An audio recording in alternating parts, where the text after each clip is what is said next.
Nabi Musa nangis, ya Rabbi ini apa-apaan? Orang sing ja'a ba'di kemudian melangkahi makom saya ini apa-apaan? Dan Nabi Muhammad kan apapun hebatnya kan junior. Kok melangkahi makom saya ini apa-apaan? Enggak fair. Sampai Nabi Muhammad itu tanya gini sama Jibril. Reaksi Allah gimana ketika melihat Musa seperti itu? Jawab malaikat Jibril lucu. Ya roh hiddatahu, Allah sapal gayane Musa. Biar. Jadi lucu. Ya dibiarin aja sama Allah. Tapi wong jenenge Nabi Musa itu kekasihnya Allah. Tetap berkah bagi kita. Betul. Ketika setelah Mi'raj diwajibkan sholat 50. Gentena Nabi Musa kelihatan nabinya. Sebenarnya Nabi Musa itu sebetulnya loh, enggak menguntungkan kita sebetulnya. Tapi yang menguntungkan. Sebenarnya enggak niat menguntungkan kita, tapi menguntungkan. Nabi Ibrahim kan di langit ke-6, keren lah.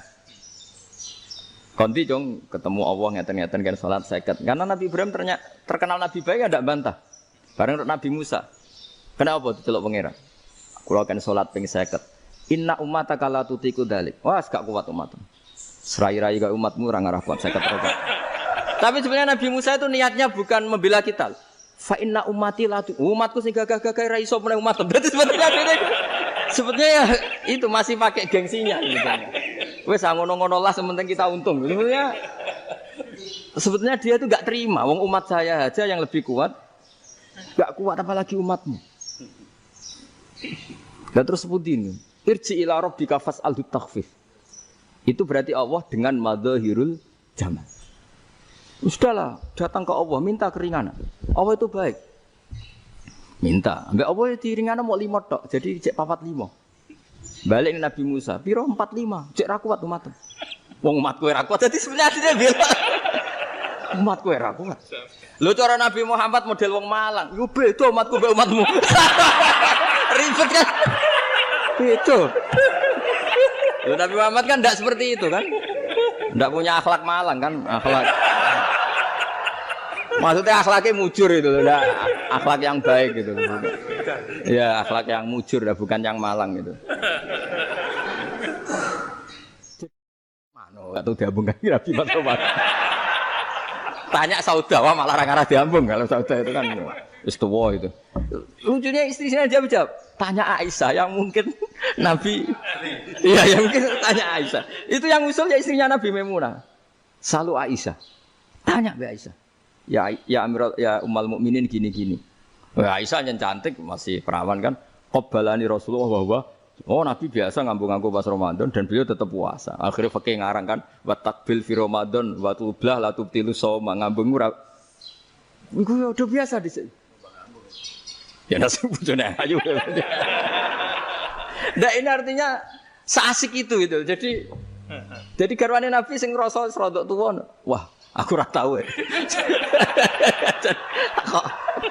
Kok Aisyah. Serilek itu dulu itu. Maksudnya orang-orang Islam pertentangan itu. Maksudnya dia balik semua ini bedanya orang pesantren sama orang kampus. Kalau orang kampus mau cerita agama itu rahmatan lil alamin, tapi nyontokno rileke ora iso. Agama itu rilek, tapi nyontokno rileke ora iso. Mergo ora pati ngaji. Contohnya ora iso, dadi mau gawe kaidah kok Islam itu rahmatan. Ini kan paling. Boten sinten mriki berapa juga? Potongan rektor. Mulainya dibagi yang pimpinan-pimpinan. Sikap provokator nih. Assalamualaikum warahmatullahi wabarakatuh. Bismillahirrahmanirrahim. Rabbi shrah li sadri wa yassir li amri wa hlul 'uqdatam min lisani. Allahumma shalli wa sallim ala sayyidina Maulana Muhammadin wa ala alihi wa sahbihi ajmain amma ba'du. Ini yang saya hormati pertama, pengatur saya ini, Profesor Dr. Haji Maskuri. Yang cara ngomong tidak kayak profesor, tapi kayak jurkam. Jadi kalau ciri utama akademisi itu kalau ngomong itu teduh, datar, runtut, sehingga memaksa orang lain itu menerima karena runtutan logika yang terbangun. Nah, kalau ini tidak, pokoknya kasar gitu, pokoknya orang itu. Ini agak lazim, agak dalam dunia ilmu. Semua wakil rektor, semua yang hadir yang saya hormati, saya seperti yang dikatakan moderator Pak Sinten, Bapak Anwar, bahwa memang saya tidak boleh terikat sama yang di belakang ini karena ini kayak apa ya? Ada satu mazhab yang anak-anak Unisma semuanya harus tahu, teman-teman di Unisma.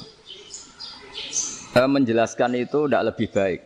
Jadi karena seakan-akan belum melakukan.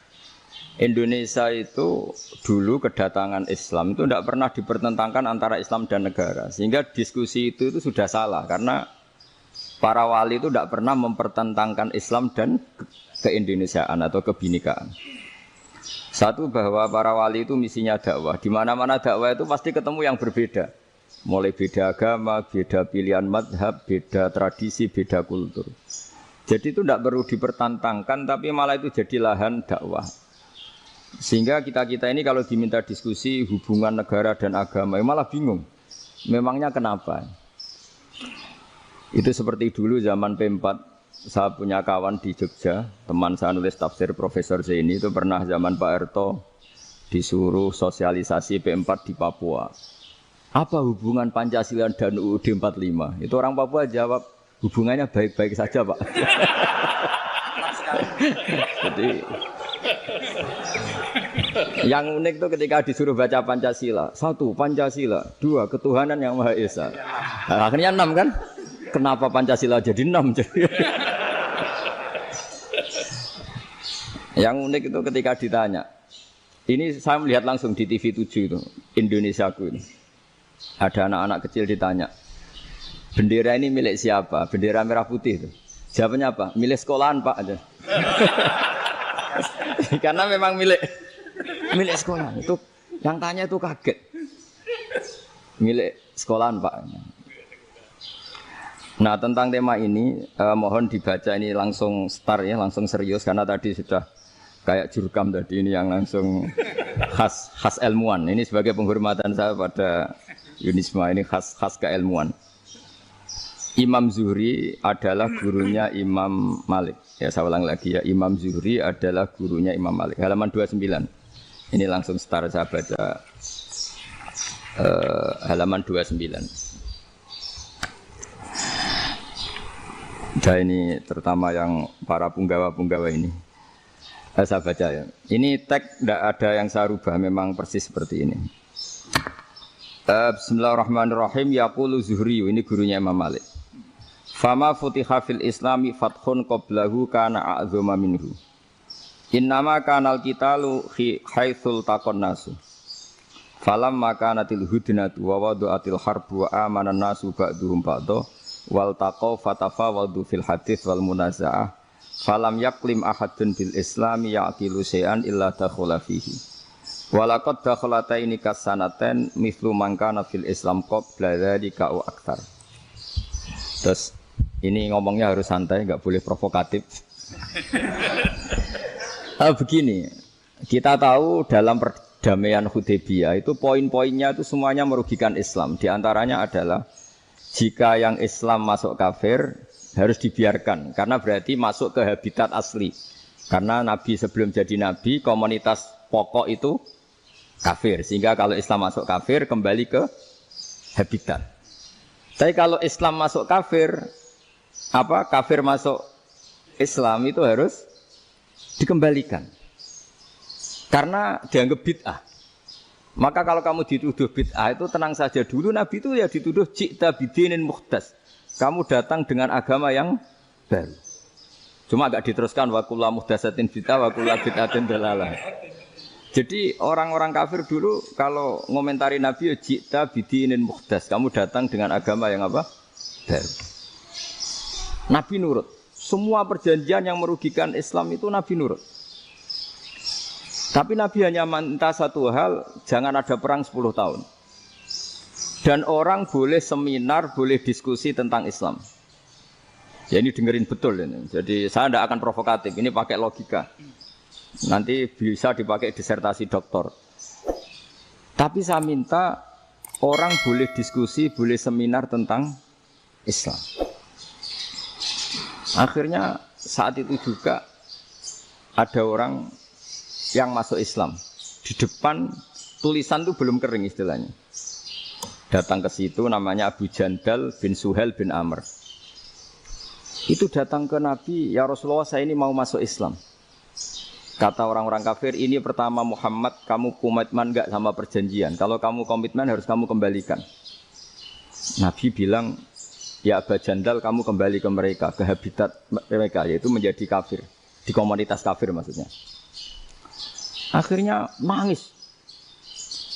Umar, Sayyidina Umar itu, mendekati Abu Jandal, kemudian memberi isyarat supaya ngambil pedangnya. Jadi syaratnya wong ini baca ora wis. Maksudnya orang-orang kafir.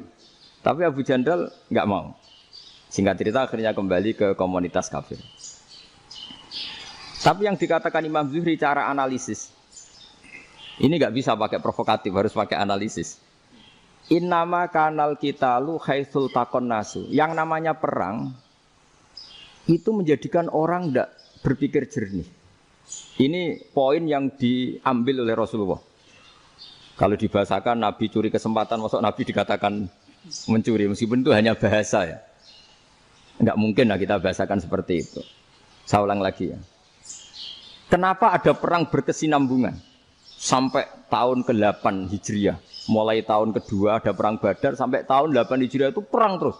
Nabi sama orang kafir perang terus. Akibatnya apa Pak Profesor? Namanya perang itu ya enggak kau bermikir. Pokoknya agar ketemu Islam perang, Islam ketemu kafir perang, enggak kau bermikir. Padahal Islam itu bisa diterima oleh akal sehat, harus lewat diskusi, lewat pengamatan, lewat pemikiran, lewat pengendapan berpikir. Makanya Nabi tahu ini masalah besar. Kalau orang perang terus, itu gak kober mikir Islam, gak sempat diskusi tentang Islam. Makanya Nabi hanya minta satu poin. Oke, perjanjian ini saya turutin semua, tapi saya minta orang kafir semuanya boleh mendiskusikan Islam, boleh seminar tentang Islam. Mereka bilang iya, pada pikiran mereka kan diskusi paling piye. Ternyata betul. Ada diskusi, terus temanya gini. Kira-kira bener di Muhammad Abi Abu Jahal. Terus Tuhan Muhammad sama Tuhan Abu Jahal itu keren mana? Diskusi. Tuhan Muhammad itu khaliqus samawati wal ardi, yang menciptakan langit bumi. Sebagaimana kampanyenya Muhammad. Ya mereka masih jangkar bilang Muhammad.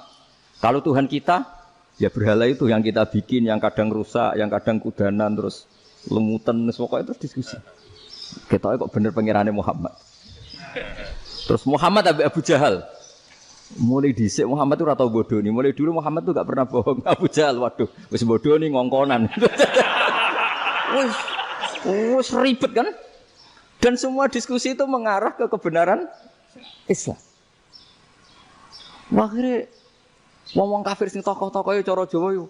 Wah, semane jebule masalah ini kan. Artinya gini, kalau kita ingin Indonesia damai, sebenarnya yang untung itu Islam.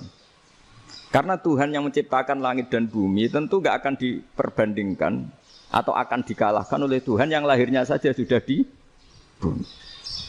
Misalnya kita menjual Tuhan Allah, siapa itu yang menciptakan langit bumi, yang ada sebelum langit bumi? Bandingkan dengan Tuhan yang lahirnya di bumi. Ada tanggal lahirnya, ada aktenya, itu kan sudah ribet kan? Begitu juga kalau memperbandingkan tokoh. Muhammad itu siapa? Tokoh yang bisa menyatukan pan-Arabik, tokoh yang begini-begini, yang sayang istri, sayang keluarga. Dibandingkan dengan tokoh Abu Jahal, Abu Lahab yang corong jauh penggaweannya yang ngerugikan orang lain. Akhirnya orang itu mulai tertarik sama Islam. Makanya kata Az-Zuhri, pakai bahasa dulu, falam yaklim ahadun bil Islam. Tapi kalau sekarang yang populer itu bahasa yatakallam. Sebenarnya yang benar itu bahasa kalimah yaklimu kalaman, karena masdarnya itu kalam, berarti sulasi nopo mujarrad. Tapi di fi'ilnya itu mujarradnya enggak kelaku. Jadi di fi'ilnya takallama ya takallamu, tapi untuk masdarnya yang kelaku kalaman. Jadi ini agak unik, agak enggak lazim. Sebenarnya kan takallama ya takallamu takalluman, tapi di masdarnya kalam populer, tapi di fi'ilnya tidak populer. Saya teruskan ya. Ini penting sekali. Jadi menjual Islam, kalau boleh dibahasakan menjual, itu tetap enak dalam kondisi damai. Karena kalau kita perang, itu bawaannya kalau ketemu ya perang. Kalau ketemu perang, sehingga orang itu rakober diskusi dulu. Saat benernya Islam sampai kafir itu bener di. Karena tidak kober diskusi, tidak sempat diskusi, orang yang milih yang kafir. Karena yang mayoritas yang kuat. Sementara Islam zaman itu lemah. Lah Nabi itu yang diminta hudnah, yang penting kita damai. Terus orang boleh mendiskusikan benar mana kita dan mereka. Ya setelah diskusi ya tadi kan nggak mungkin Allah yang begitu keren hebat pencipta langit bumi dibandingkan berhala yang mengurus dirinya sendiri saja tidak bisa. Walhasil terus orang mulai tertarik sama Islam dan aturannya nggak boleh dilarang diskusi itu. Nah makanya saya pernah ditanya beberapa profesor di Jogja, Gus suatu saat kalau kampus paling keren di Jogja ini ada Islamic Studies kemudian pengajarnya dari berbagai agama, ini riskan nggak bagi Islam? Saya jawab asal yang didiskusikan Islam itu nggak masalah, yang repot itu nak umat Islam. Karena kalau umat Islam yang jadi percontohan banyak raja yang dolim, banyak pemimpin Muslim yang dolim, terus identik dengan Islam itu jadi dolim kan ribet. Ya kalau pas umat Islam, kalau Islam yang kumat kan jadi masalah kan. Nah ini kan terus jadi beda umat Islam sama Islam yang lagi apa? Kumat. Singkat cerita terus Islam mendapat posisi yang luar biasa. Nah makanya di sini diistilahkan falam makanatil hudnah, ketika ada perdamaian wa amanan nasu ba'dum ba'do, orang merasa aman, itu fatafawadu fil hadis wal munazaah. Mereka berdebat, munazaah itu berdebat. Keren mana konsep Muhammad dengan konsep Abu Jahal? Keren mana konsep Tuhannya Muhammad dengan Tuhan kita? Terus diskusi. Dan mereka akhirnya ikrar. Wah yang benar ya Muhammad lah. Di mana-mana Tuhan itu ya sebelum langit dan bumi. Di mana-mana Tuhan ya punya reputasi menciptakan. Masa Tuhan reputasinya diciptakan. Kayak berhala dan sebagainya. Ibadah juga gitu. Ibadah wong kafir itu kalau tawaf itu telanjang. Ibadah Muhammad santun pakai pakaian. Terus akhirnya mereka mulai tertarik Islam.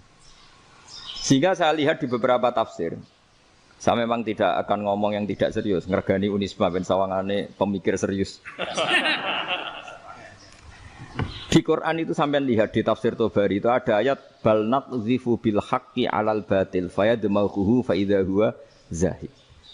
Qadhafa itu kalau di kamus tak lihat itu takallama bila dalilin. Qadhafa itu yes, pokoknya sekenanya. Artinya gini, kebenaran Islam atau kebenaran hak itu kamu taruh sekenanya saja, itu tetap menang. Apalagi kamu taruh secara teratur, kamu taruh sekenanya saja itu tetap menang. Sehingga di sini banyak sahabat yang hidup di Cina. Sekarang juga banyak orang alim yang milih hidup di Amerika, banyak orang alim yang milih hidup di Inggris. Dan mereka pede, percaya diri karena kebenaran itu kamu letakkan di mana saja. Itu tetap akan menang, akan menemukan momentum kemenangannya. Misalnya gini, contoh paling gampang. Dulu para peneliti, saya ulang lagi dulu para peneliti itu ya datang kemana-mana, termasuk Ibnu Battuta, termasuk Ibnu Khaldun, ya semua peneliti itu suka neliti.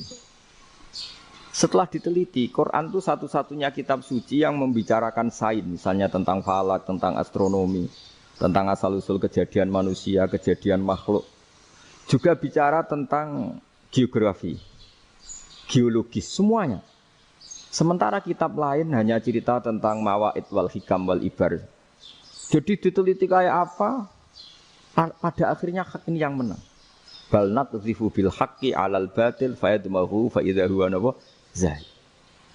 Saya berkali-kali cerita, ada ulama yang ahli matematika. Ketika ditanya kenapa kamu suka ngajar matematika, sampai muridnya itu ragu ini guruku mlebu swarga ta ora, penggaweane mulang matematika.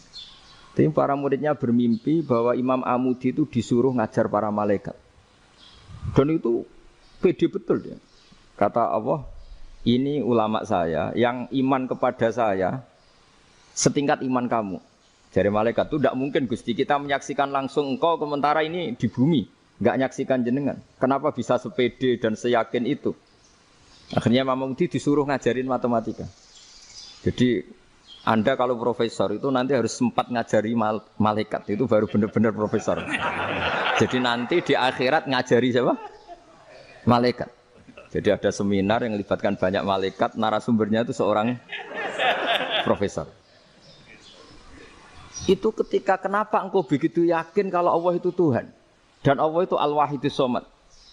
Terus Imam Amudi mulai nulis angka enggak beraturan, 2, 3, 4, 5 sampai 1 miliar, 1 triliun, semuanya enggak beraturan. Kata beliau, nisbatus naini wasalasa ila ma la nihayatalaha iku nisbatul far'i ilal asli. Mbok angka sebanyak apapun 2 dibanding 1 ya far'ul wahid, 3 dibanding 1 ya far'ul wahid. Semua angka yang enggak terhingga pun dibanding 1 semuanya far'ul wahid. Semua angka sebanyak apapun itu cabang dari angka 1. Fakullu hadhil awalim far'un minal wahidis somad, yaitu Allah Subhanahu wa ta'ala. Wakil malaikat tepuk tangan, iya juga. Jadi begitu juga ada ulama itu ahli gambar. Saya dulu ngaji sama Mbah Mun Al-Husunul Hamidiyah, itu kitabnya itu banyak gambarnya. Dan gale gambar yang ngawur betul, mangga ahli gambar. Saya epol, terus sempurna lele. Semua gambar bangunan, gambar sapi, pokoknya gambar. Ternyata dia menemukan Tuhan itu dari gambar. Gambar serapi ini atau seruwet ini sama. Gambar rapi sama ruwet itu sama kalau dalam pandangan tauhid. Dimulai minan nuqtah al-wahidah. Kowe cek gambar sing rapi, sing indah, cek gambarmu elek, dimulai dari 1 titik. Dan titik ini nuqtatil wujud, yaitu Allah Subhanahu wa ta'ala. Jadi nak cara ahli tauhid gak penting gambare api, menang lomba atau ora penting. Butuhe hadis surah ini gambar baik yang rapi maupun ndak adalah min nuqtah dari 1 titik. Ya, alam raya sebanyak ini mbok gambar mbok ora, sejak mulai Mars sampai Jupiter kabeh semua bentuknya yang banyak ini semuanya min nuqtatil wujud, yaitu dari titik wujud ngene kok Allah Subhanahu wa ta'ala. Di sini hebatnya ulama-ulama, mbok dia pengajar matematika, mbok pengajar gambar, semuanya dipakai perangkat untuk tauhid. Nah, itu kan juga bagian dari Islam damai, Islam yang sangat tidak perlu perang untuk orang dipaksa Islam. Enggak perlu provokatif kayak tadi pidatonya rektor jenengan tadi. Jadi ciri utama ilmuwan itu kalau ngomong datar tapi logikanya enggak terbantahkan, itu ciri khas ilmuwan. Kalau ciri khas politikus kalau ngomong itu keras. Provokatif lah kira-kira gitu. Tapi isinya biasa. Nah saya berharap nanti semua profesor doktor itu datar tapi isinya kualitasnya bagus ini. Mentes. Jadi makanya terus kata ulama kenapa diistilahkan balnat zifu bil haqqi. Kenapa pakai qadzafa sementara qadzafa maknane takallama bila dalil. Maksudnya bila dalil di sini itu min ghairi ikhtiyajin ila dalilin. Kebenaran itu memang enggak butuh dalil. Apa kita perlu dalilnya apa? Buktinya apa? Kalau 3 itu cabang dari 1. Wong gendeng yakin yang takok gitu pas orang gendeng. Wong 3 cabang dari 1 kok ditanyakan buktinya apa? Itu min awalil bidah. Pertama orang pasti tahu kalau 3 itu far'ul wahid. 1 juta juga far'ul wahid. 1 miliar juga far'ul. Gambar yang sebanyak apapun ya dimulai dari 1 titik, cek gambar benar maupun yang tidak. Akhirnya apa? Ulama dulu itu sebegitu rileks nerangkan tauhid. Lalu kenapa asma ini yang ya ini kan khas NU ya, khas pesantren. Sebenarnya saya keberatan pakai istilah khas NU, pakai khas pesantren karena NU itu anaknya pesantren, jangan dibalik pesantren anaknya NU karena sebelum ada NU itu ada pesantren. Tapi kayaknya Unisma lebih suka pakai bahasa NU. Dan saya ya agak-agak orderan yang terpaksa disuruh ngomong. Ini agak apa ya, agak kacau sebetulnya ini agak kacau.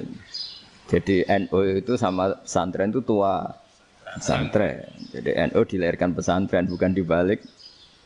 Pesantren dilahirkan NU. Sehingga barokahnya didirikan pesantren ini kadang nyuwun sewu sekali berbahasim itu kadang ide besar beliau itu ora dituruti wong NU. Jadi Mbah Hasim cara kula kok dadi Mbah Hasim ya mangkel. Mbah Hasim itu ngarangno kentong. Nggih ngaramno beduk, tapi wong NU nganggo kentong. Dan uniknya Mbah Hasim enggak tersinggung. Karena ciri khas pesantren itu membolehkan perbedaan apa? Pendapat. Itu masyhur khilafnya Mbah Hasim sama Mbah Fakih Mas Gumambang itu sampai dikitabkan. Saling ngeritik, saling macam-macam lah. Jadi cara berpikir Mbah Hasim ketika Nabi rembukan, ini gimana ya cara menentukan waktu sholat ya? Ya pakai kentong ya Rasulullah, zakalin nasoro itu untuk orang Nasrani. Ya pakai buk itu trompet, zakalil Yahud itu untuk orang Yahudi. Terus ada yang usul lagi pakai api ya Rasulullah. Dzakalil majusi itu orang majusi. Setelah itu ada orang datang lari-lari cerita mimpi azan tadi. Ya itu terus dipakai sarana pemanggilan sholat ya azan itu. Sehingga Mbah Hasyim menolak kentong. Karena mantas sababi qaumin fahuwa minhum. Beliau keras sekali sampai bilang haram. Beliau judulnya ya haram. Al-Jasus Antakhrimin Nakus. Setelah naskah itu sampai ke Mbah Fakih Mas Kumambang di Gresik situ, di daerah Dukun situ. Dulu nggak ada WA ya, jadi sampainya ya lama. Makanya saya sampai sekarang nggak punya WA, karena ya saya ulama kan, kalau WA-an terus ya jadi ulama. Nggak jadi ulama, main WA-an terus itu. Nah itu termasuk rektor nggak kau bermikir itu mesti kebanyakan WA. Karena kan otaknya didikte oleh sesuatu yang masuk. Sesuatu yang dilihat itu kan pasti mendikte kita.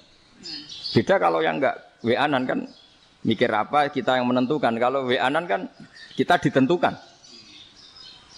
Mau mikir anaknya butuh apa gara-gara WA informasi Jakarta mikir Jakarta. Padahal secara kewajiban ngapain kamu orang Malang mikir Jakarta. Gara-gara WA mikir Jakarta belum selesai ada berita di Sulawesi, mikir Sulawesi. Habis itu mikir NTT. Makanya semua orang sekarang merasa tokoh nasional gara-gara informasi yang masuk itu nasional. Jadi Masio RT yang mikir gimana Gus Indonesia. Padahal RT loh. Sampai lupa kalau dia itu RT. Jadi semua orang sekarang merasa tokoh nasional. Dan itu gara-gara apa coba? Akhirnya semua orang juga punya ide tentang nasional. Harusnya negara itu gini-gini. Jebule wonge sing duwe ikon itu sapa? RT.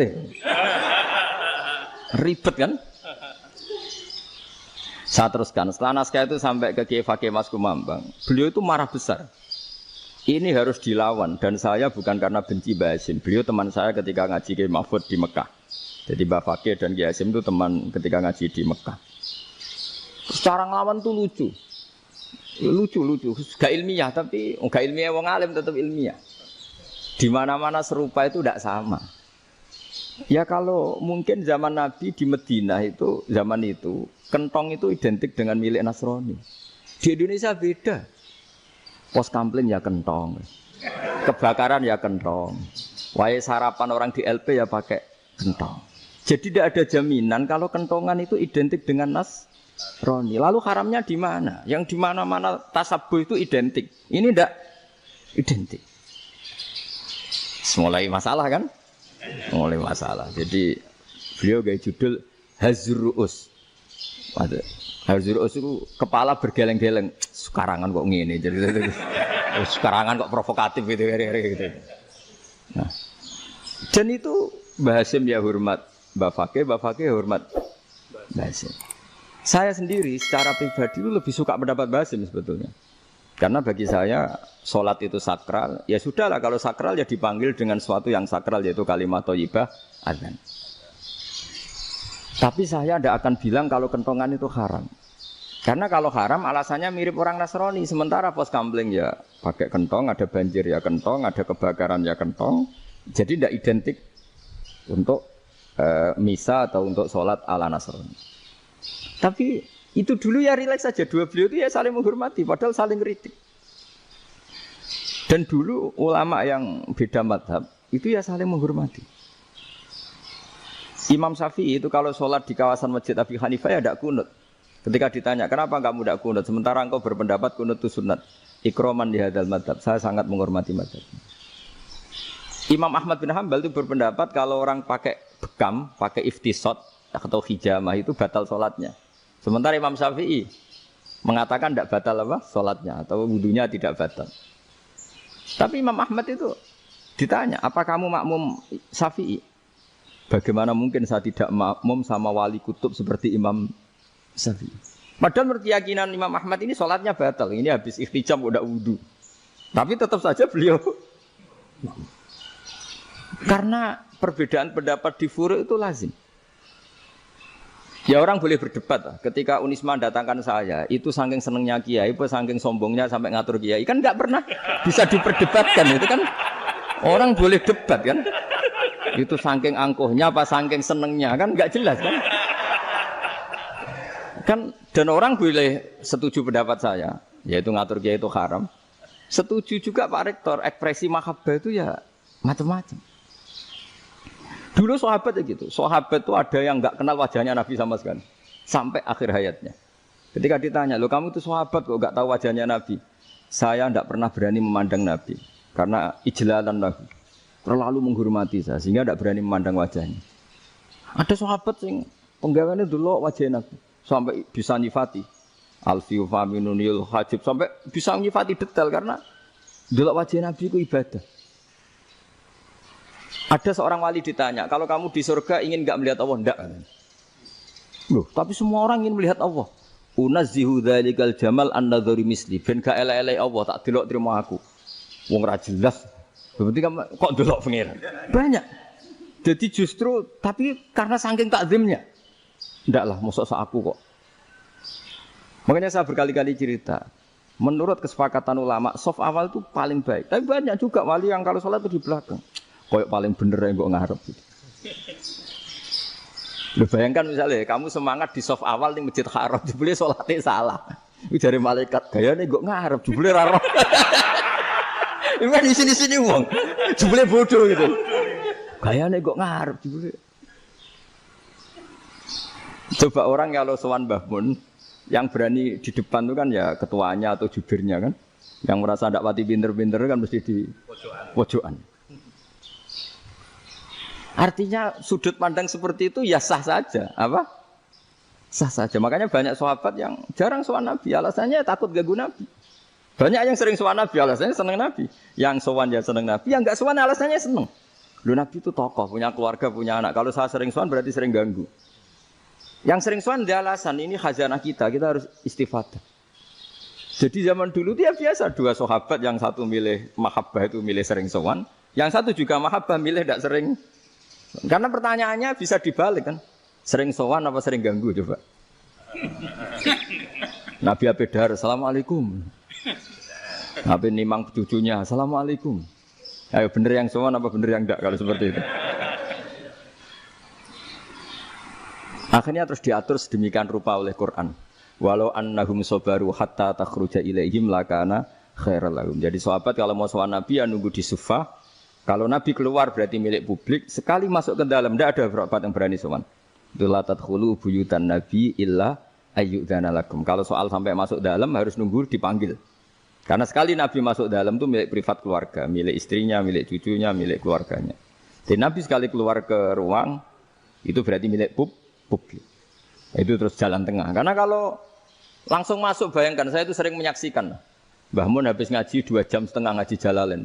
Baru masuk, "Assalamualaikum." Padahal yai mungkin mau ke kamar mandi, mau ini itu.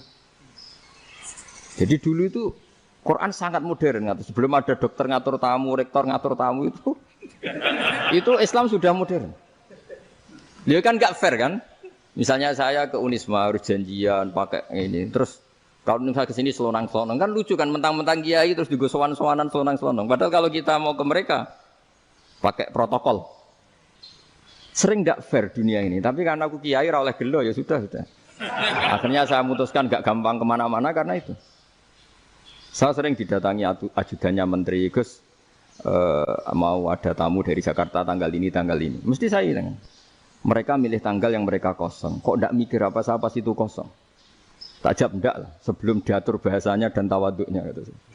Akhirnya dibalik, datang lagi. "Gus, jam jenengan kosong apa, kita menyesuaikan." Lah itu lagi di akhlak kata saya. Itu baru punya akhlak kata saya. Bukan masalah gengsi ya. Saya sendiri itu dolan ke alumni itu jarang karena ya takut. Kiai kan yo nganggur, jam 09.00 nganggur, jam 10 nganggur. Bisa saja alumni itu kerja di pabrik, bisa saja yang latihan ekonomi di pasar. Sehingga kalau saya datang jam 9, iki kiai sing nilai santri ini, apa kiai sing ganggu santri. Nah karena orang ini melakukan rutin gak kok berpikir, pokoknya ngono jenenge silaturahim.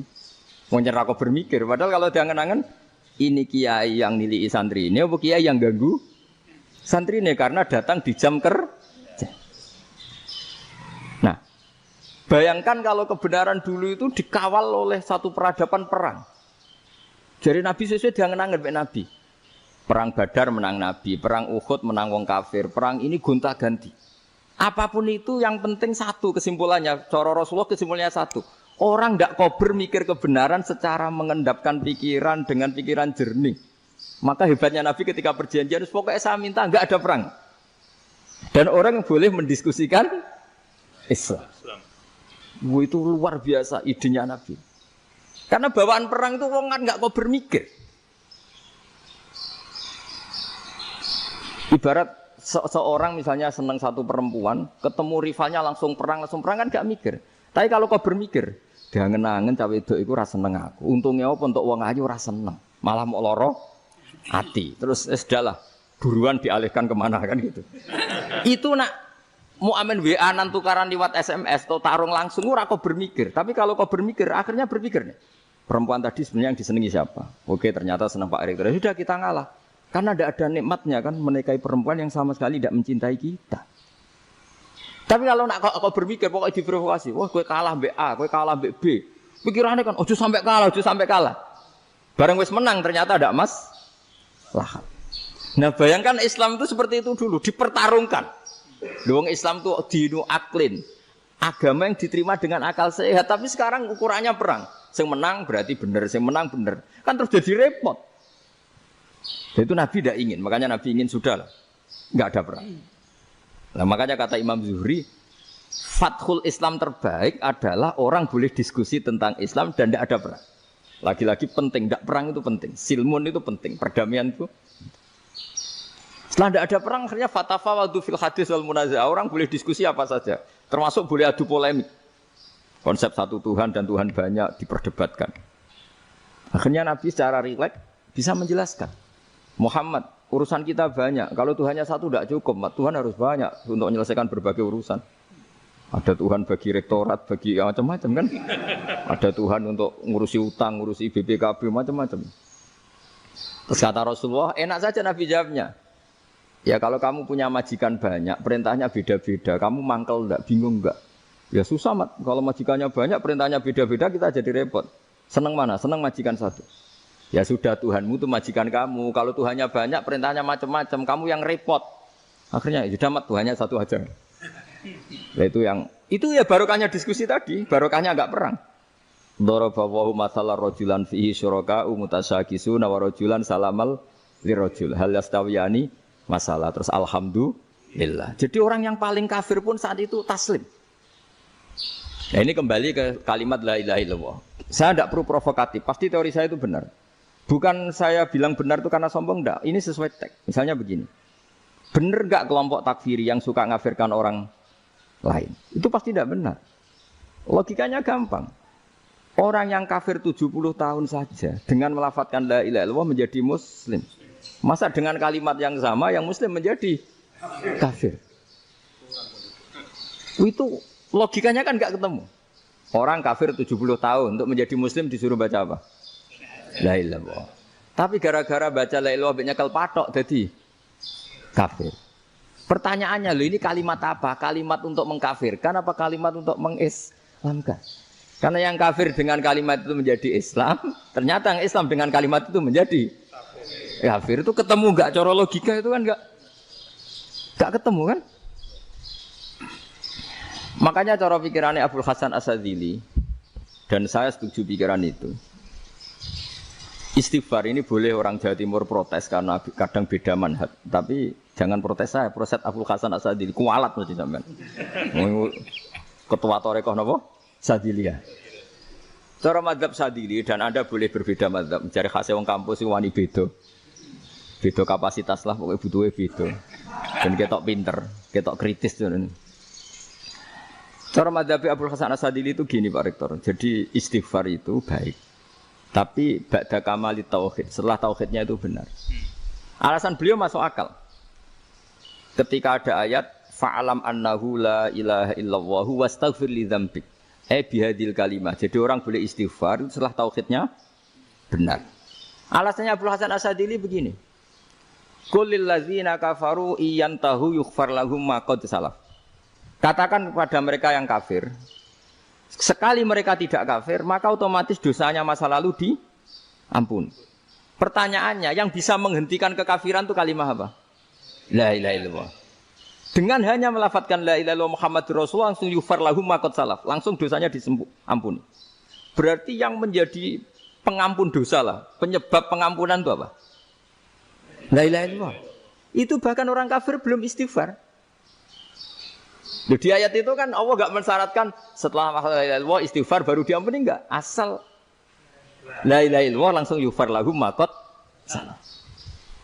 Saya ulang lagi ya, jelas ya. Jadi kulil ladzina kafaru iyantahu yufar lahum maqad. Nah, sekarang iyantahu, mereka berhenti dari kafirnya. Syaratnya pakai apa? La ilaha illallah Muhammadur itu langsung yufar lahum maqad. Artinya apa? Ghufranullah itu bisa didapat hanya dengan mujarrodut tauhid, yaitu hanya dengan melafadzkan kalimah thayyibah. Dan sahnya istighfar juga berdasar kalimah thayyibah itu.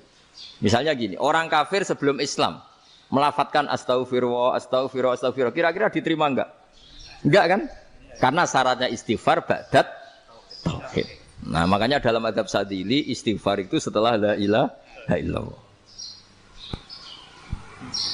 Karena cara pandang ya seperti itu. Jadi fa'alam annahu la ilaha illallah wastaghfir li dzambi. Jadi dengan kebenaran tauhid saja ini sudah cukup kita insyaallah layak diampuni. Karena innallaha la yaghfiru ayyusyraka bihi wa yaghfiru ma duna dzalika liman yasha. Jadi orang yang tauhidnya benar itu bisa diampuni Allah asal tauhidnya benar. Itu Allah ngendikan liman yasha wa yaghfiru ma duna dzalika liman yasha. Dawe Imam Suyuti walam yakun liman yastaghfir. Jadi orang yang bertauhid secara benar meskipun gak sempat istighfar itu tetap potensi diampuni. Karena bawaan tauhid itu sudah menjadi layak diampuni. Kayak orang kafir sekali ngelafatkan kalimat tauhid mbok gak istighfar langsung diampuni. Nah, karena melihat seperti itu terus orang berlomba-lomba memperbanyak jumlah ngelafatkan la ilaha illallah. Jadi kita-kita yang alim, kita semua, saya tidak bilang saya, kita, termasuk yang di pinggir-pinggir saya, ngaku alim nggak masalah lah, soalnya. Kita semua yang alim-alim itu tahu bahwa la ilaha illallah itu super. Sudah bawaannya tauhid, juga punya kelayakan diampuni. Nah, kemudian nasib kita agak sial. Malah kalimah ini dituduh bid'ah, dituduh khurafat. Mergo Nabi nggak pernah tahlilan, Nabi nggak pernah. Nabi gak pernah tahlilan kalau diartikan Nabi ratau maca la ilaha illallah enak gak kalimah ini. Nah, ini provokatif ini. Jadi ini sudahlah keanehan-keanehan ini kita terima karena ciri utama wali, ciri utama ulama itu wa'udhu fisabilillah harus pernah disakiti. Jadi kalau Unisma sakit karo dituduh apa? Dituduh bid'ah itu berarti belum calon ulama. Anjar ulama itu wa'udhu fisabilillah harus disakiti. Jadi kalau kamu disalahpahami itu ya harus santai. Provokatif tadi. Iya, termasuk provokatif tadi. Termasuk diatur tadi. Jadi kalau cara berpikir kan, karena mereka itu memang kalau kita turutin itu memenya itu terlalu, kadang menghujat kita itu. Enak ya jadi KNU ada orang mati datang, kiainya dapat makan, dapat rokok, terus pulang. Gitu. Jadi apa? Terus kita kayak tersangka terus. Kita kan kayak tersangka terus. Tertuduh terus. Terus yang orang NU ya memenya juga nggak kalah ekstrimnya. Boleh ya ajaran orang nggak boleh ngasih kiai. Gitu. Berarti boleh dong ajaran kikir. Jadi memang kadang apa ya? Cangkem elek lah bahasa kasarnya itu.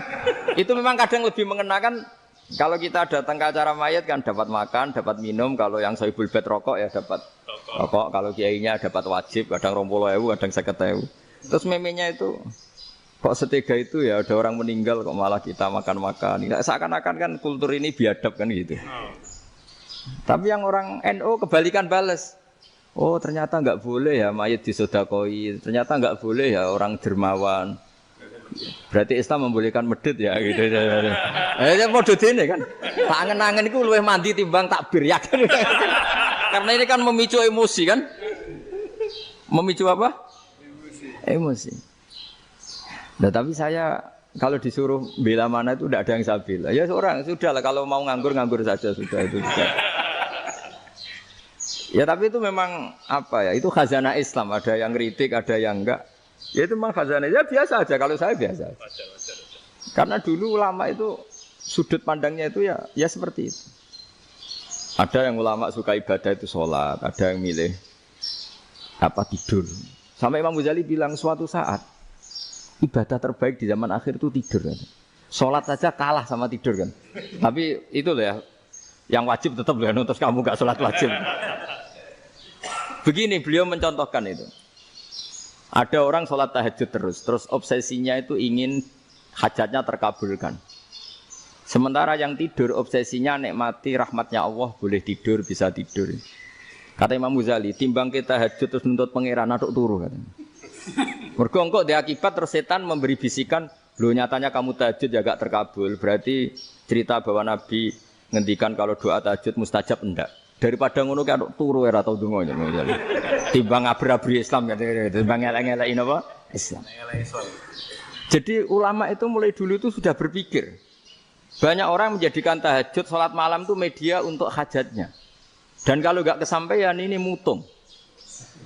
Nyalahkan kiainya ijazah ramandi. Macam. Daripada ngono ora usah apa? Tahajud turu wae. Dan jenis kayak ini tuh banyak. Makanya ulama kayak saya itu saenake dhewe itu ya jarak. Saya sering didolani muhibbin terus bilang, "Gus saya doakan gini-gini saya mau nyalon bupati atau saya gini." Saya bilang, "Gak waduh orang donga, nak ramandi darane ulama dongane ramandi." Nak mandi kamu jadi bupati tetap nganggep karena beli. Sopo sing ora roh bupati saiki gak beli. Ribet kan? Ketika mereka jadi ngunsurkan doa kamu apa karena kemarin beli? Yang beli maksudnya enggak beli enggak usah tersinggung. Jadi ribet ngadepin.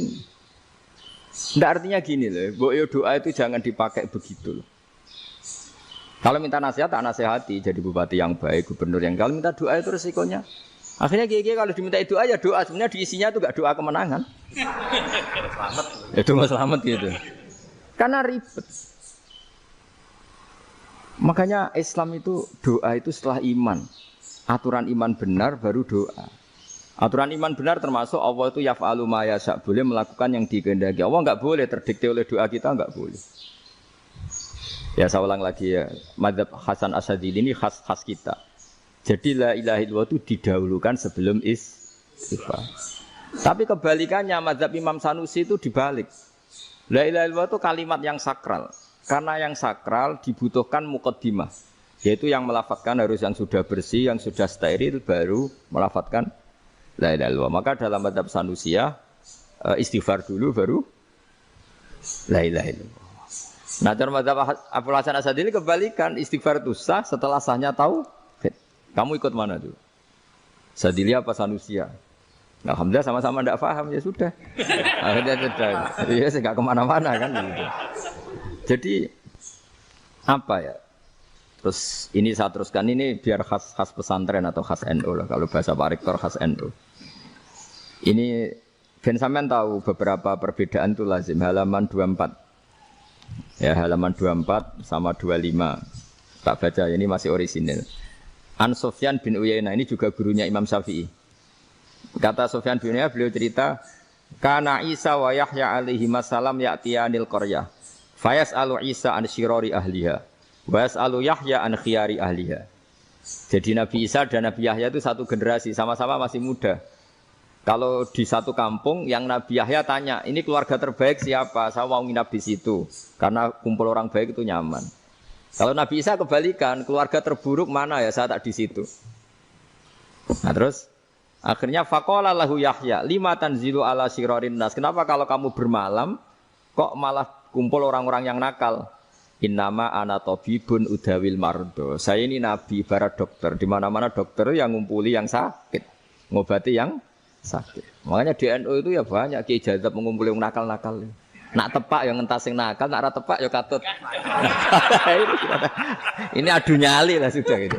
Tapi itu ada ilmunya, yaitu niru Nabi siapa? Isa. Kalau kamu dokter penelitian itu cari daerah yang banyak pandemi apa yang bersih?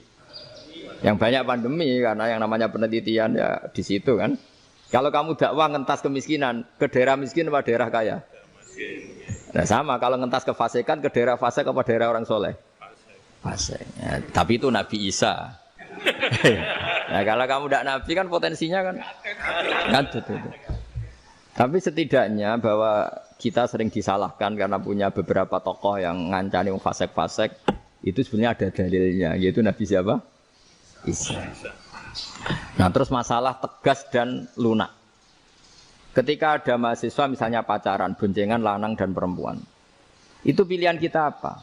Kalau tegas, terus gak mau mendengar kita. Misalnya gini contoh gampang, tak beri contoh Pak D. Jangan orang tua, nanti secara fikih itu beda.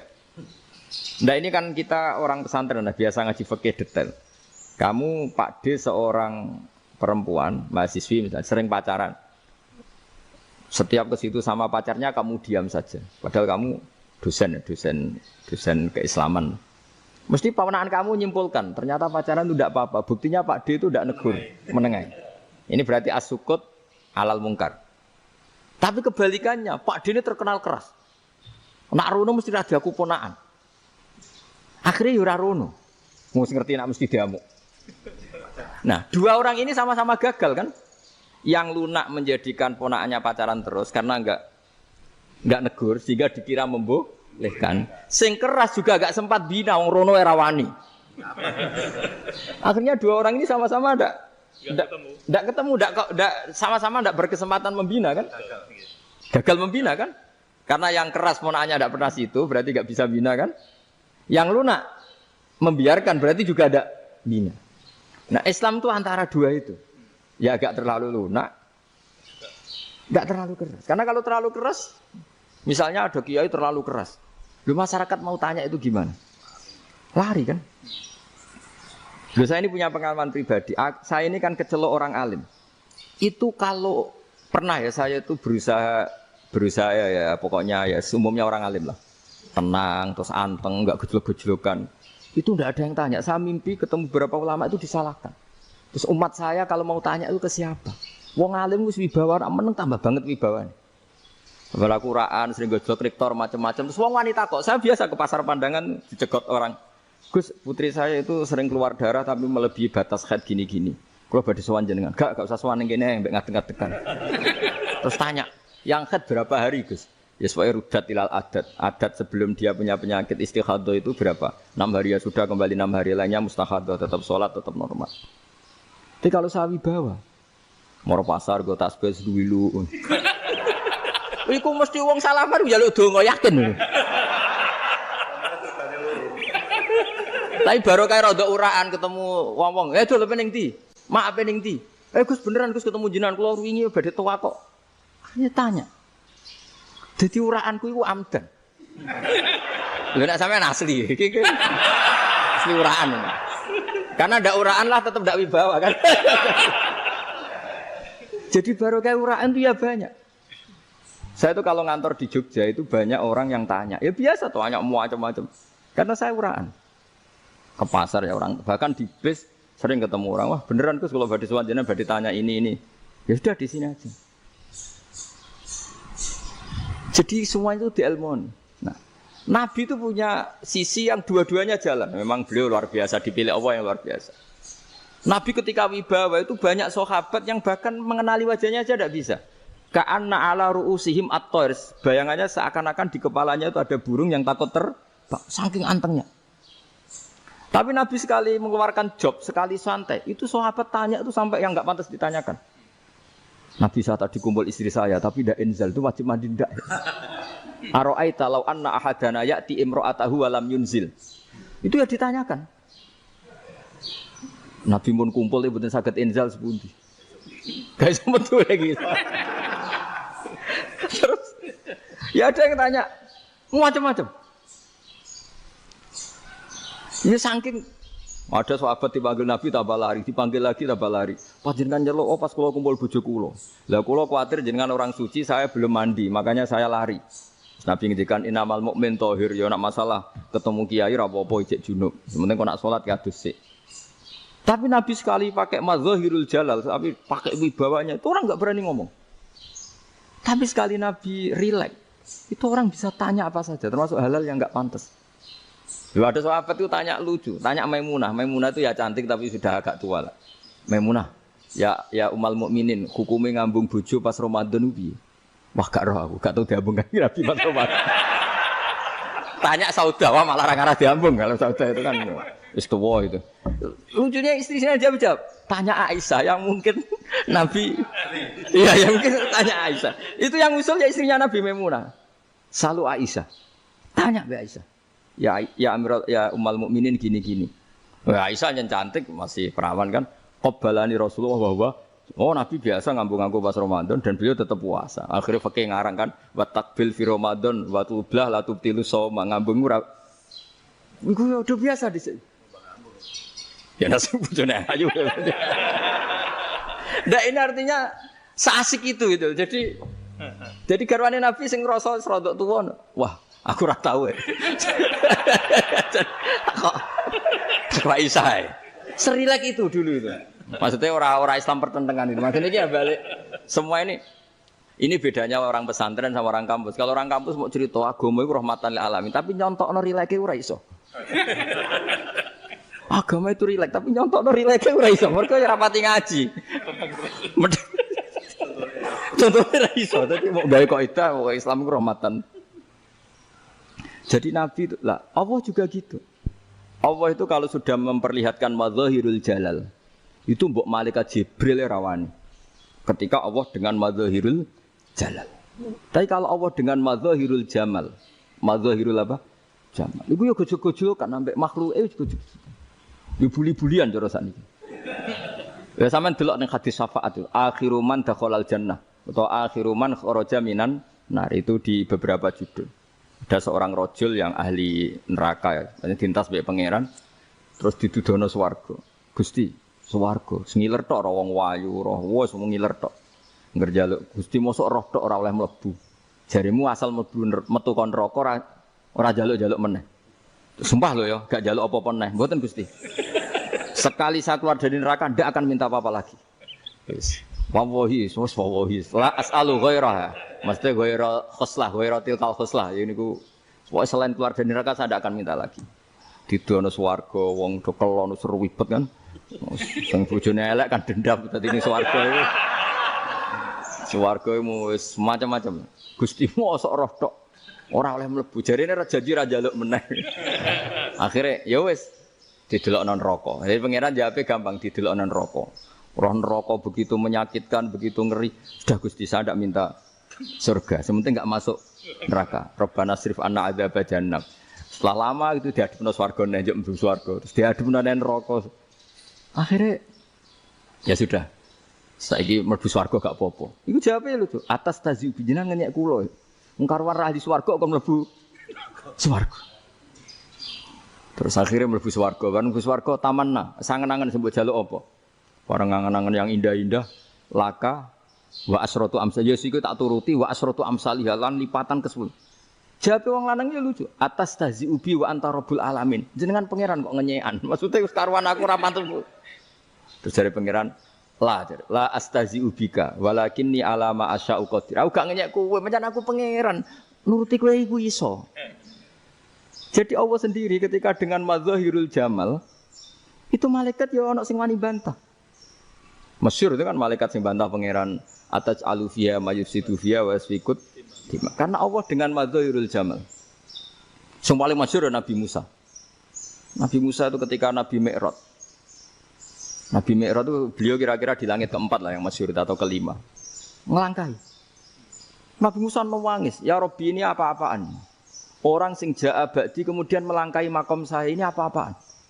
Jadi Nabi Muhammad kan apapun hebatnya kan junior. Kok melangkahi makom saya ini apa-apaan? Enggak fair. Sampai Nabi Muhammad itu tanya gini sama Jibril. Reaksi Allah gimana ketika melihat Musa seperti itu? Jawab malaikat Jibril lucu. Ya roh khiddatahu. Allah sapal gayane Musa. Biar. Jadi lucu. Ya dibiarin aja sama Allah. Tapi wong jenenge Nabi Musa itu kekasihnya Allah. Tetap berkah bagi kita. Betul. Ketika setelah Mi'raj diwajibkan sholat 50. Gentena Nabi Musa kelihatan nabinya. Sebenarnya Nabi Musa itu sebetulnya loh, enggak nguntungkan kita sebetulnya. Tapi yang nguntungkan, sebenarnya enggak niat nguntungkan kita, tapi nguntungkan. Nabi Ibrahim kan di langit ke-6, keren lah. Konti jong ketemu Allah ngeten-ngeten kan sholat 50. Karena Nabi Ibrahim terkenal Nabi baik enggak bantah. Bareng Nabi Musa. Kenapa diceluk pangeran? Kula kan salat ping 50. Inna ummataka la tutiku dzalik. Wah, gak kuat umatmu. Serai-rai gak umatmu ora ngarah kuat 50 rokaat. Tapi sebenarnya Nabi Musa itu niatnya bukan membela kita. Fa inna ummati la umatku sing gagah-gagah ra iso meneng umat. Berarti sebetulnya ya itu masih pakai gengsinya gitu. Wes ngono-ngono lah sementing kita untung. Sebetulnya dia itu enggak terima wong umat saya aja yang lebih kuat. Enggak kuat apalagi umatmu. Dan terus seperti ini. Irji ila rabbika fas'alhu takhfif. Itu berarti Allah dengan madzahirul jamal. Sudahlah, datang ke Allah minta keringanan. Allah itu baik. Minta. Enggak Allah itu ringanan mau 5 tok. Jadi cek 45. Balik Nabi Musa, piro 45. Cek ra kuat umat. Wong umatku ora kuat. Jadi sebenarnya asline bela. Umatku ora kuat. Lho cara Nabi Muhammad model wong Malang. Yo beda umatku mbek umatmu.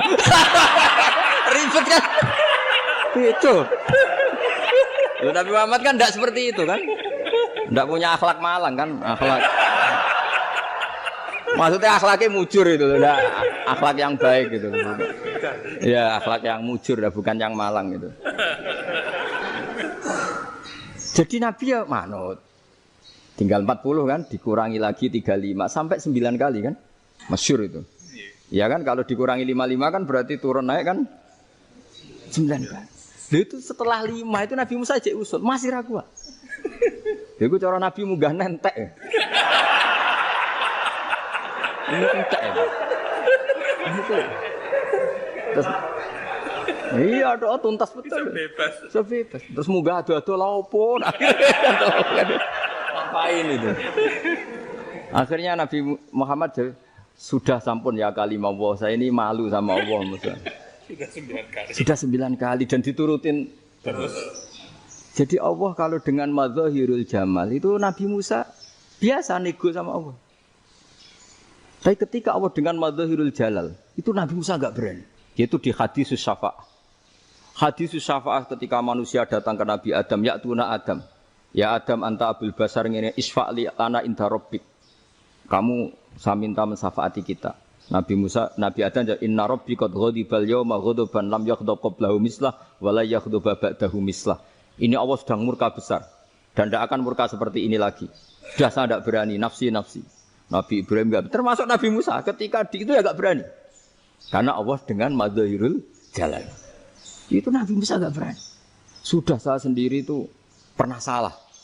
Yaitu saya membunuh seseorang yang enggak disuruh oleh Allah membunuh itu. Yang pas jotosi orang Kipti. Akhirnya datang ke Nabi Muhammad. Pas ke Nabi Muhammad, Allah dengan madzahirul jamal. Dengan madzahirul jamal. Sampai Kanjeng Nabi ngendikan, analah, saya akan memintakan syafaat kalian. Terus fa'ahmadu rabbi bimahamida allamaniha rabbi. Saya muji Allah dengan pujian-pujian yang orang lain tidak tahu, hanya saya yang diajari, kata Rasulullah. Ya di sini menurut banyak ulama, termasuk kitab yang saya baca, kenapa Muhammad sebagian namanya Ahmadu? Itu dari af'al tafdil Eva Muhammadun Ahmadu min ghairihi. Muhammad Rasulullah itu kalau muji Allah di atas cara mujinya Nabi yang lain. Jadi Ahmadu bukan dari fi'il mudhari' lil mutakallim tapi dari af'al apa? Tafdil. Fa Muhammadun Ahmadu min ghairihi. Bahwa Kanjeng Nabi Muhammad sallallahu alaihi wasallam itu cara mujinya Allah di atas pujian para nabi. Makanya di sini Sayyid Ali Zainal Abidin kalau muji hamdal hamidin wa fauqa hamdil hamidin. Jadi pujian saya ini di atas rata-rata cara mereka apa?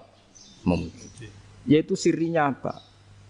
Nabi itu tahu bahwa akhirat tidak bisa batasi Allah. Kamu tidak bisa nyemprit Allah. Allah, ini akhirat loh. Amal sudah tidak manfaat. Ingat itu. Tidak bisa seperti itu. Allah itu tidak bisa tunduk sama konstitusi yang bernama akhirat. Artinya Allah meskipun di akhirat tetap duwe hak yaf'alu ma yasa atau yaf'alu ma yurid.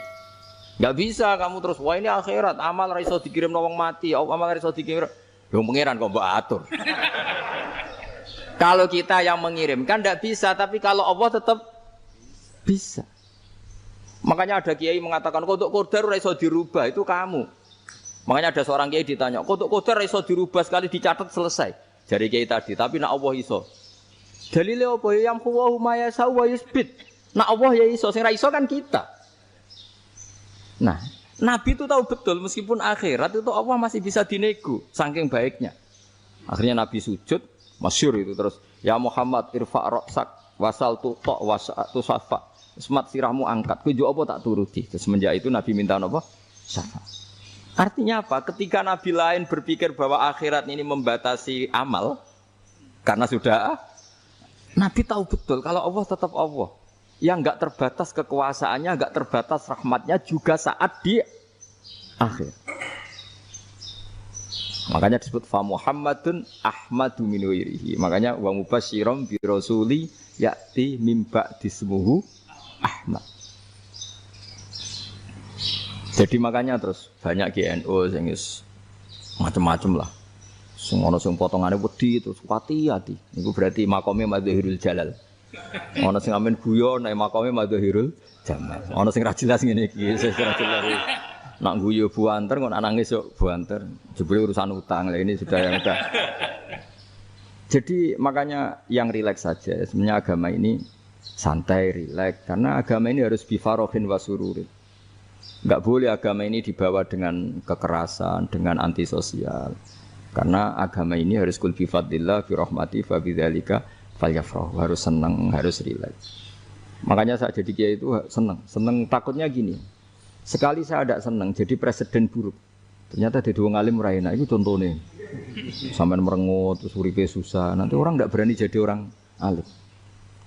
Makanya saya buktikan bahwa saya lebih bahagia dibanding rektor. Nanti orang ingin jadi rektor semua, ingin jadi orang alim. Saya pernah ketemu sekian rektor di Jogja tanya, Gus, kenapa jenengan bela-belain pesantren sampai segitu? Kan keren kampus NU, sekarang ada Unisma, ada NU Jogja, ada NU Jepara gini. Tak bilangin gini, sampai rektornya itu istighfar. Saya bilangin gini, ini sekaligus tak kasih tahu ini rektor Unisma ini. Tak bilangin gini, andai kan tidak ada kiai kayak saya itu Islam bisa tutup. Gitu. Kok bisa Gus? Misalnya ada perempuan haid faqal adat. Itu kalau untuk tahu hukumnya haid daftar dulu ke Unisma. Daftar dulu kan? Setelah daftar nunggu pelajaran haid. Baru tahu haid setelah 3 tahun dari masalahnya. Gitu.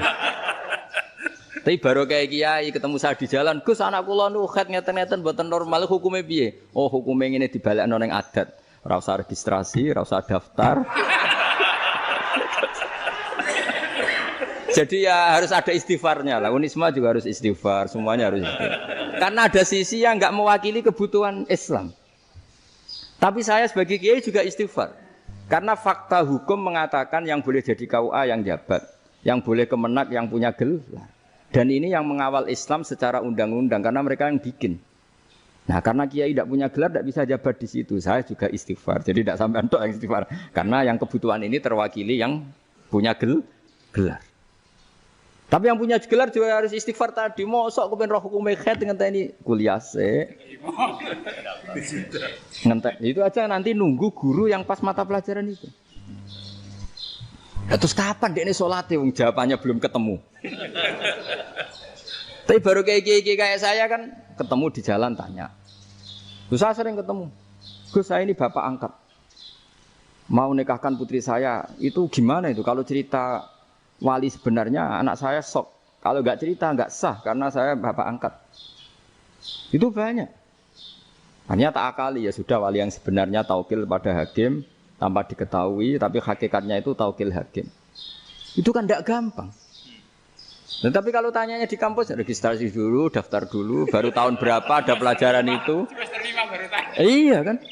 Semester 5 ya? Iya. Oh, itu kan. Jadi jangan kira terus sistem Unisma itu yang terbaik di dunia, enggak juga kan? Enggak juga. Dan sistem-sistem yang lain maksudnya ada. Tapi sistem kiai lho, Mbah Mun juga sering pesen saya, kowe kudu seneng pegawai negeri. Piye-piye sing jaga agama pegawai negeri. Kemarin pas acara 7 harinya Gus Robasa matur itu di depan para kiai. Setelah saya jadi kiai ya itu nyata. Islam di Papua, di NTT yang bawa siapa? Dokter negeri. Ya kan? KUA negeri. Barokahnya mereka negeri dijamin negara kan? Barokahnya muslim berkebutuhan Islam. Akhirnya bikin musola di situ, bikin masjid. Bahkan di Korea Utara itu ada masjid bawaan duta besar. Karena banyak duta besar muslim berkebutuhan masjid. Yang bisa gini itu yang negeri apa yang swasta? negeri lah. Di sini kiai tidak mewakili semua kebutuhan apa? Islam. Tapi kampus juga enggak, kampus Islam sekalipun tidak memenuhi semua kebutuhan Islam tadi. Masa orang tanya kan nunggu semester berapa tadi? Semester 5 masih daftar dulu. Nunggu pelajaran itu. Payahnya pas ketemu dosennya, saya tidak pernah ribet kan? Dosennya cowok gitu. Jadi sudahlah, makanya ini. Iya, makanya ini kan bentuk kearifan lah. Jenengan ngakui fungsi kiai kayak saya itu bentuk kearifan. Saya juga ngakui jenengan itu butuh kearifan. Saya sering didolani KUA itu. Itu rata-rata ya didikan kiai. Kompilasi hukum Islam itu banyak ya, janda cantik. Contohnya harus cantik, kalau jelek nggak mungkin terjadi kan. Ada janda cantik kebetulan suka kawin tapi takut zina. Saya ulang lagi, suka kawin tapi takut. Itu seringnya gitu Pak Rektor. Jadi dia kawin bosen, bilang ke KUA, Pak saya sekarang mau nikah sama ini. Loh, tapi kamu mau punya suami. Ya tapi kan nggak tercatat Pak. Itu KUA-nya rata-rata itu nggak berani. Meskipun nggak tercatat karena secara fikih meskipun nggak tercatat tetap dia seorang perempuan yang bersuami, maka nggak boleh nikah sama orang lain. Jadi coba kalau nyuwun sewu KUA hanya ngikuti hukum formal, yang penting di catatannya nggak punya suami, ya dinikahkan saja kan. Tapi mereka enggak, karena didikan kiai nggak berani. Artinya gini, kalau hanya pro hukum catatan sipil, maka ini dinikahkan bisa karena nggak tercatat. Tapi secara hukum santri nggak bisa dong menikahkan perempuan sing dadi zaujin yang punya suami. Nah, ini barokahnya kerjasama yang baik. Jadi di masyarakat itu tertanam didikan kiai nggak boleh nikahkan perempuan yang bersuami. Tapi di KUA ngikuti hukum formal. Dan di Indonesia itu KUA itu rata-rata konsultasinya ya sama kiai. Sehingga ya nggak berani akhirnya meskipun aku wedi mlebu rokok mbak gak iso. Dan itu banyak. Seorang lagi ya, makanya ini kan pesantren itu nggak boleh mati. Orang kiai-kiai kayak saya nggak jelas-jelas itu harus lebih jelas lagi. Karena ini yang on time, yang online, yang siapa saja bisa tanya. Saya itu SMS saya itu nggak punya HP WA. HP jadul itu SMS-nya tiap hari tak berapa orang yang tanya dari Kalimantan, dari Aceh. Gus di kampung saya ada masjid 2 itu yang sama. Nah, ada yang dari orang perkotaan Gus di perumahan baru ada masjid, yang Jumatan baru orang 12 sah enggak? Ya langsung saya jawab sah. Dalilnya ini. Ya sudah. Nah, tapi kata Imam Syafi'i gini harus orang 40 itu madzhab Syafi'i, dalam madzhab yang lain gini-gini. Itu kalau tanya rektor itu kan ribet. Masuk ajudan dulu, asisten dulu, panjang.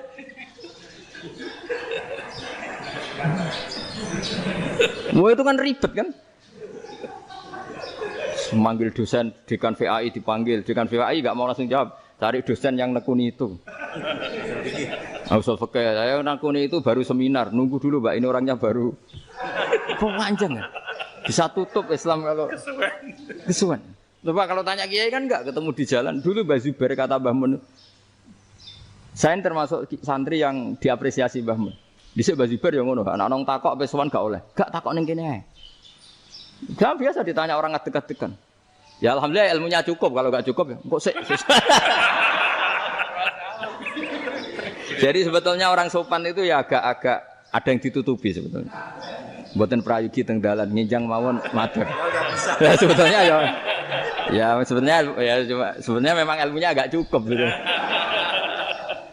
Tapi itu sebenarnya secara fikih itu haram, menunda itu haram. Ya haram tuh, coba bayangkan ya, kalau tanyanya sekarang, Gus saya ini sudah keluar darah 1 bulan penuh, padahal normalnya hanya 6 hari. Saya nanti sholat enggak? Kalau nginjang mawon dugi kula, berarti kan hari ini belum ada keputusan. Sholat apa enggak kan? Tapi karena modus tadi, boten prayogi nggih ngendikan ngoten teng dalan nginjang tengen kula. Itu kemungkinannya 2, sopan atau goblok, itu saja. Kayaknya kalau sopan enggak lah. Kayaknya enggak lah kata. Karena secara fikih itu jelas haram. Bagaimana mungkin sesuatu yang harus dipraktekkan nanti zuhur dijawab besok, berarti zuhur, asar sampai subuh belum ada. Ada jawaban, berarti enggak ada sholat kan? Ya makanya dibutuhkan orang-orang alim yang kultural seperti ini, dan NU menghormati kultural. Tapi Mbah Mun juga sangat menghormati Islam formal karena tadi produk-produk formal itu bisa dilembagakan oleh negara dan itu kita ikut untung. Makanya Mbah Mun itu kalau punya tamu KUA, punya tamu polisi sampai pejabat itu. Kenapa saya contohkan KUA supaya jangan kira seperti pendapat orang-orang hasud. Wah, mesti aja disolani presiden senang, menteri senang, enggak juga. Sebenarnya semua kiai itu mulai KUA sampai polisi, polsek, polres itu senang semua. Karena sama-sama diajak mengawal bangsa ini, diajak mengayomi semua masyarakat. Tapi kadang-kadang masyarakat ngeritiknya, jenenge kiai disolani menteri ya senang presiden. Padahal yang sowan kiai itu ya mulai KUA, Kapolsek, kepala desa, RT, Mudin. Itu Mudin kalau tanya ya lucu-lucu. Gus kalau nate nyembelih pitik kemanian, pitike go gede. Akhirnya wis ngerti nak kemanian langsung tak sebelah meneh terusane ku sah ta ora. Ribet. Ya tak jawab, lah pitike pasti ku jek urip ta ora. Jek urip Gus. Wis sah cara madzhab Malik jek urip. Karena itu ada perdebatan antara madzhab Malik dan madzhab Syafi'i. Nah cara Imam Syafi'i itu agak ketat. Hewan yang punya kehidupan sudah mutharibah, misalnya ayam jago, contohnya harus jago, karena kalau ayam kecil diikhlaskan haram. Jadi, yang cilik wae kan gitu. Fikih itu ya, fikihnya orang Indonesia itu pecundang. Kalau ayam kecil enggak ditanyakan, mate ra wis. Kalau jago. Jago ditabrak truk kejet-kejet. Andai kan enggak disembelih pun mesti mati. Itu cara madzhab Syafi'i itu haram. Karena penyembelihan ini tidak menjadi penyebab kematian, tapi memang karena kecelakaan tadi. Tapi cara madzhab Imam Malik enggak. Andai kan enggak disembelih, matinya kan 2 menit lagi atau 1 menit lagi. Andai kan enggak disembelih. Berarti mati sekarang itu bawaan peso apa bawaan kecelakaan? Ya sudah halal gitu caranya. Nah akhirnya ya saya bilang ya sudahlah kita semuanya mati. Jadi cara debat, cara Imam Syafi'i enggak, cara berpikir itu sudah tidak kehidupan yang normal. Yang dimana-mana penyembelihan itu mematikan yang hidup normal. Jadi agak ketat. Sehingga dalam contoh kemanian, kalau dalam bahasa Jawa nyembelih agak sempurna, terus pesonya jatuh atau apa itu, kalau pakai madzhab Syafi'i agak kesulitan. Jadi kalau madzhab Malik asal diselesaikan secara fauron dan juga sebagian madzhab Syafi'i itu halal. Nah orang mesti tanya gitu, Gus, wedhusku tabrak truk, man Gus kejet-kejet. Tapi nak pitik cilik ra ditakokno. Makanya termasuk kritiknya Mbah Mun. Tapi ini madzhabnya Mbah Mun ya. Kamu boleh ikut, boleh ndak. Karena ini urusan ndak penting. Dewe wong-wong lucu. Nak ditakoki yuyu muni haram mergo amfibi. Yuyu ngerti ya, Man? Yuyu nggih. Tapi nak ditakoki kepiting muni halal. Mergo nak yuyu haram gak eman, nak kepiting eman. Besar. Padahal alasannya coba, kenapa yuyu haram? Karena amfibi kan, bisa di air. Pertanyaannya, kepiting seperti itu ndak? Iya. Nah, tapi kepiting kalau haram kan eman.